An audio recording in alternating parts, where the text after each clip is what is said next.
asalaamaaleykum mbokk yi ñu ngi leen di leen saar ñu ngi ci Touba Kër Niang ñaari Puna léegi fii nii nag moo nekk surtout jàkkee sëñ Abibu Touba ñaari Puna léegi nag daa am ci gox bi soo xam ne ndox mi da leen daan sonal ba ñoom ñu jaral leen avant taw bi ñu jël ko baare ko ba tax na fee am na tuuti coow xanaa yéen a ngi nag seen en direct seen Awka TV xanaa ñu dem jëli loolu rek jéem a xool ba xam ndax boo xoolee yëf yi bëri na am na lu mel ba tax na waaw kii nag mooy borom kër gi nga xam ne moom mooy fi ñu baare woon ba ndox mi di bëgg a dugg këram waaw léegi nag ñu ngi nii nag wax dëgg yàlla am ndox mi moom sonal leen tey ndox mi day dugg ku xool ndox mi ni mu duggee fii ci lañ ko baare woon ba gisoo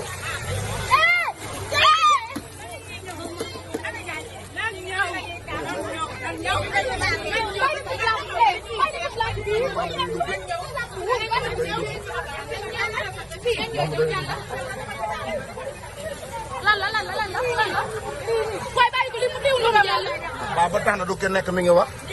ku nekk mi ngi wax ay waxam waaye daal la ca mën a xam daal man daal ñu jéem a xool nu wane di mujjee ci bëtam waaw ba ki nga xam ne mooy buntu këram lan baaroon ba doog a commencé dugg këram